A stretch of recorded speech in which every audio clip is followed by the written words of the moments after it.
Namaskar. I am Rashmi Tantra from Pacific Northwest in Northern California, USA, as well as my hometown, Rishikesh, India. I come from Shakta Sampradaya in, of course, modern day India, Bharat,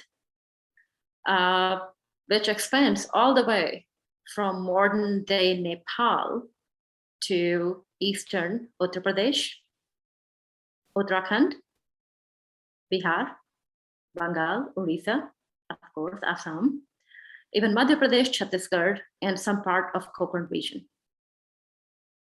In our Sampradaya or Shakta Sampradaya, there are many subsects depending on which manifestation of Mother Adi Shakti we worship or one worships. Many of our Sampradaya teachings and our value system, our cultural values, as well as making the generation or next generation and empowering them happen through knowledge passing from one generation to another. And yes, with all the colonization waves, a lot of these teachings are still preserved intact and still flourishing. It could very much possible that for many people, especially in an elite world, I would say elite Western world, whether it's colonial world or people who are directly more close or related to that world, they might not be aware of a lot of these traditions because of lack of exposure. There are practitioners, however, from Assam, Bengal, Bihar, Jharkhand, Madhya Pradesh, Chhattisgarh, start to come forward more so from last 2 or 3 years, and it need to happen more. So if you are watching this, any of those divine beings, and you know you have that potential, please keep it coming. Anyway, so in my traditions, a lot of these traditions are also family traditions, which are passed, like I mentioned, from one generation to another. And it's not passed just as they are making one, how would I even describe in English? Let me think of the word. They are making another generation teachers. Not everybody go in a teaching, I dare say, in a profession of adhyapak, teacher, or eventually guru. This is it's a long journey.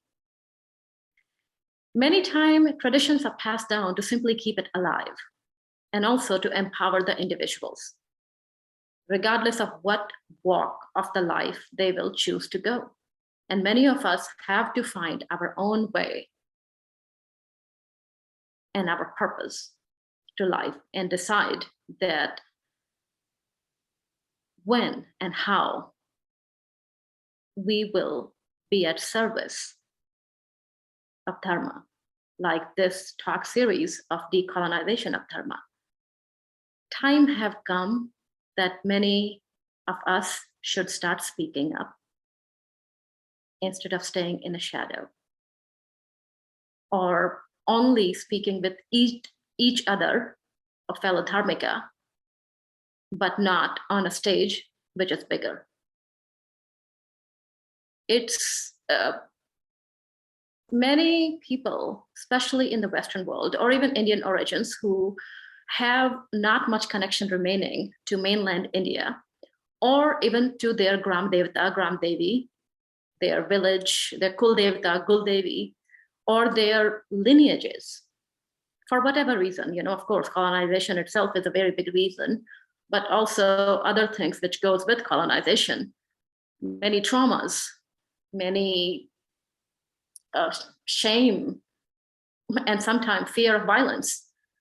which most of fellow dharmikas have experienced within last few generations, including me. I am second generation in free modern India. My parents are first generation who are born in free India, which overtly there is no colonizing forces colonizing it, even though they're covertly still, as we know. That's why we all are here. So in my tradition, knowledge is passed down from head of the family, mostly female, but it is not limited just to, or it's not limited just to feminine gender, that they could be the only guru, they could be the only lineage holder. Usually it starts with a ma, guru ma, but she could initiate a male. And you may or may not go and teach others. You may go to completely different subject, a walk of your life. You might go choose to become a doctor or an engineer or a poet or a business person. But you keep practicing what empowers you, what makes you you. In my own journey, in my own life journey, this is not something I have thought that I will be sitting here in front of you talking about this. 20, 25 years ago, if you would have asked me, yeah, I might be teaching in Rishikesh, might be living somewhere hiding in Himalayas, and might be teaching to somebody who is worthy and found their way there. Yet here I am, sitting in Pacific Northwest, talking on the series of decolonization of Dharma. There are many problems which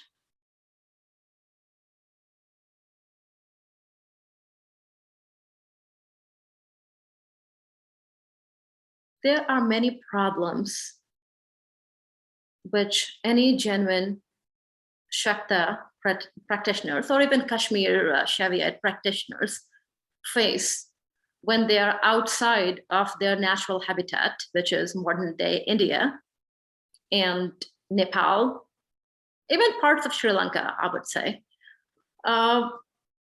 When these practitioners are out of their native habitat, they need to be, or there's a genuine need to be place them on a new ecosystem where the teachings and traditions, with all its pomp and glory, need to be reestablished. I have tried to do that in my small, humble way. And I know there are a few other practitioners who try to do the same. Many of these practitioners, they feel a lot of genuine problems, financial to begin with, but also there are other problems, threats, violence, sometimes also rejection from New Age. Yes, you heard me right, New Age, not just the ultra far right of Abrahamics, of colonizers, but also the New Age, where people have cherry picked here and there, mixed with their own personal trauma and own personal life issue without resolving, and made a corporation just to exploit money and power and sex. Very heavy topics, right? But that is the life of many, many Shakta practitioners and Shaviite practitioners as well. I mean, they both are two faces of the same coin. I have been taught in my Sampradaya.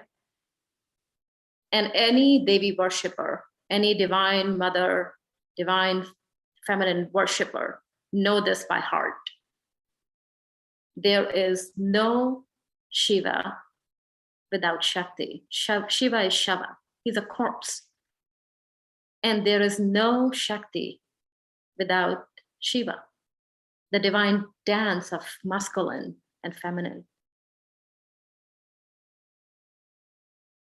And when we are talking about divine masculine, divine feminine, here we are not talking only the personification, we are also talking about the greater energies in the universe in our daily life.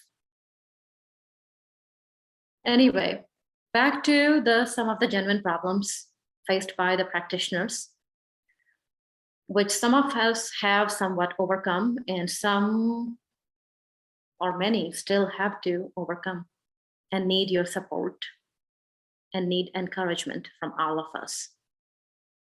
Many of the practitioners in different Shakta Sampradayas, and all of them, by the way, come from Agam and Nigam Shastra, or even if they trace their lineages, they could go all the way back to some rishis and sages and great enlightened souls. But over the time, with rounds and rounds of these colonization waves, these invaders who did not just come to the subcontinent for money and riches and jewels and slaves, human slaves, they also came, at least in last few 100 years, for their mind. Yes, you heard me right, for their mind space.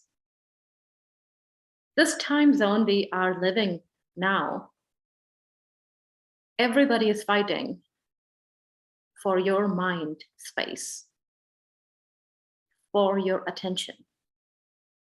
Anytime you open a social media, TV channel, movie, anything, everybody wants this, and result, common person's attention span disappears. It's hard to focus.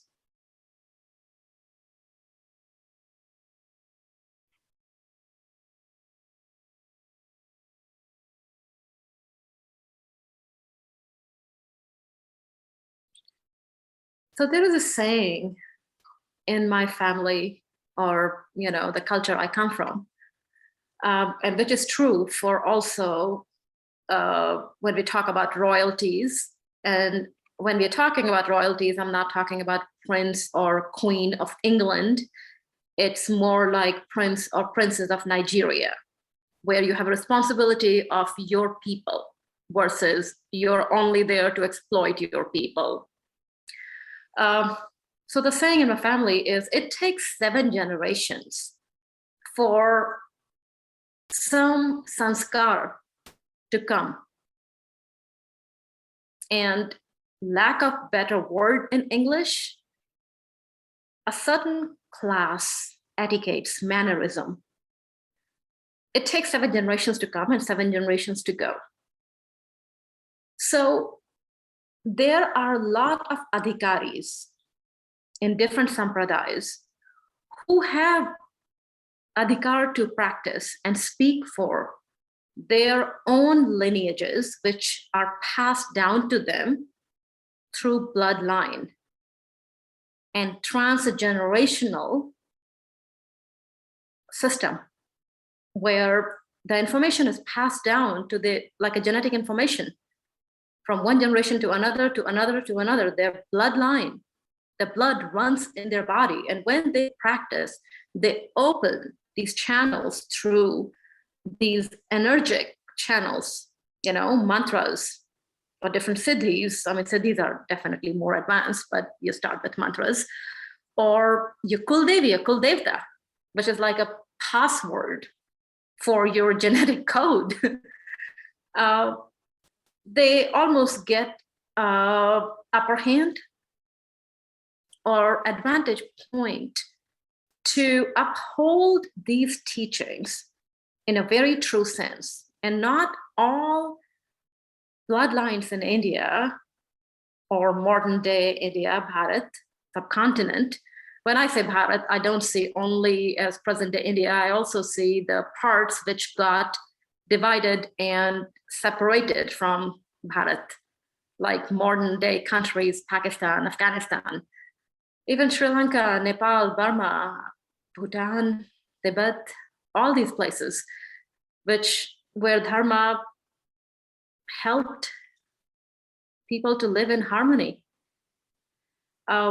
Anyway, so different people find their way in different sampradayas of Dharma, dharmic teachings. Some people who come through their own families, like mine. And then there are people, for example, people in the West, they might have had some experiences and clues and inclinations from past life, but for this life, they have to work their way to learn the teachings and also learn the teachings in a correct and full form to activate and support what they are trying to achieve. Fulfillment and purpose of the life is, of course, the one, but also the balance.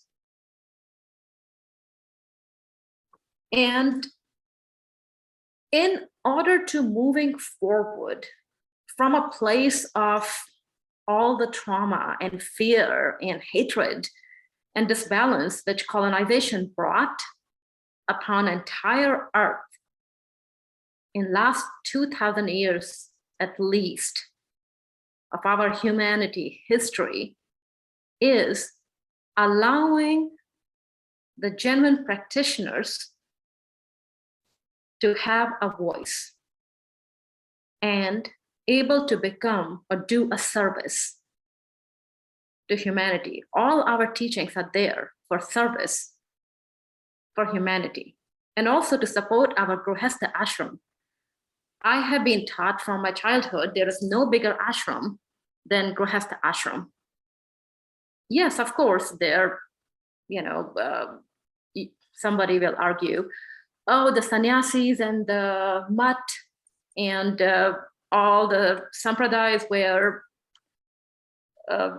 people who have taken sannyasa or they, dedicate their whole life into just pursuit of knowledge or adhyatma is not the highest. Yes, they are in their own world, but the world doesn't go forward without procreation. And procreation happens only in Grihastha ashram, not in a brahmacharya ashram. And in Grihastha ashram, it become a divine duty for individuals to not only uphold the dharmas and practices in their daily life, but also show by their own example to next generation and following and whoever comes, like a ripple effect in their life, these genuine teachings and methods to make their life stable. A stable human being create a stable relationship. That stability ripple effects into stable families. Stable family creates stable societies create stable nation, less war, more love. Here we go, hippies. Anyway, jokes apart, many of our existing human problems or the problems we faced in humanity, which is excessive chasing of power, money, sex, is usually from the point of dysfunctionality in individual lives as well as ripple effect society. And that's not gonna go away from keep following distort version of these dharmic teachings. The teachings have to be taught in their most genuine way. It needs to be retransplanted, even if it's uprooted from mainland, to whichever part of the world the practitioner is living. And people like me,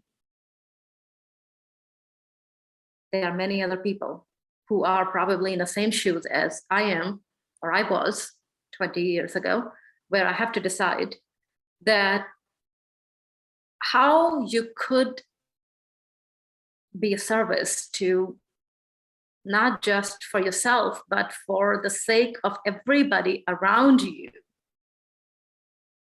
You know, all this humanity, this human experience you are having as a spiritual being, how you could become a service to all the humanity. You have a responsibility in this world, especially if you are coming from a responsibility or bloodlines where a lot of these practices, these Dharmic practices you are doing every day for yourself, time have come. Don't just hold the space only for yourself, but please open up and hold the space for even other people. Yes, and people need to be compensated as well. But this channel of energy need to expand. It need to expand in all our consciousness. And more people with adhikara will speak up, then the frauds have to back down. And I'm not saying it with any intent of saying the frauds or people who, the New Agers even, who are doing it with genuine malicious intent. A lot of time they don't even know they are doing it with malicious intent. They think they are doing it better than what they have done in the past. They have risen above their fear and trauma from their culture, specifically when we are in Western culture. They might have worked very hard to come over some kind of abuse. And some of them keep searching and keep holding space for other. And some of them, unfortunately, get stuck with what we say, living in lower two chakras, animal instinct.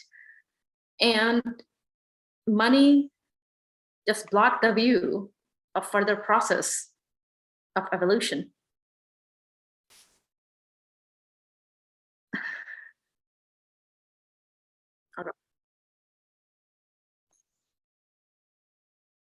So in order to move forward from the place of trauma, place of fear, guilt, shame, whatever those destructive emotions which held our consciousness because of colonization, I invite, and I really feel this in my heart, so please take this invitation personally.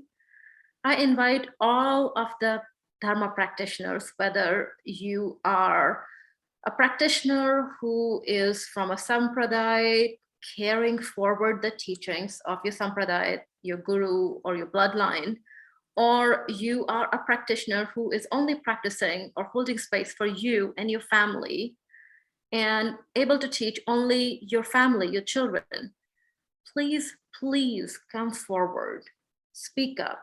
And also through doing whatever practices you do, include the next generation, include the children, grandchildren, wherever you are, whether you're living on subcontinent or in Bharat, or you are outside Bharat, anywhere, whether your family is first generation, second generation, third generation immigrant, or taken as slave or indenture servitude 4 or 5 generations ago from the mainland, and you feel after 3 or 4 generations not much remaining, whatever stage you are at, please connect with the lineages and teach that, carry it forward to your children through your own actions.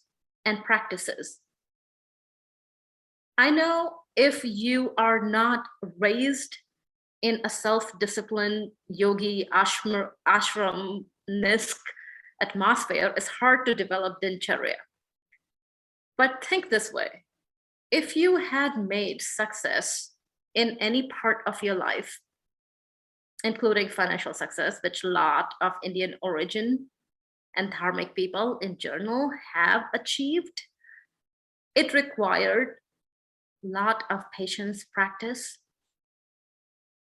So some practice going to follow your dharmic practices will amplify things and fulfillment in your life tenfold more or more. I will give example of my own parents even. My mother and father.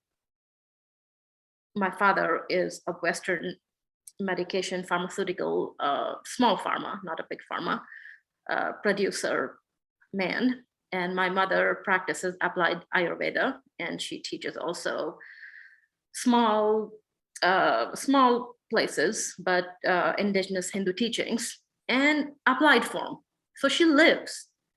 Both of them, they had made a point to include us, all the children, even in the peak of their youth, when they could have been just partying and, you know, enjoying their youth and not worry about, oh, what I have to teach my children and all in the term of Dharma. They had made a point to include us and teach us systematically. And till this point, this day, my Mataji, my mother, and my beloved father, they follow their rituals. And if I am visiting them or they are visiting me, they don't deter. We all do together. There's no if or but when it comes to discipline. Discipline is discipline for a reason.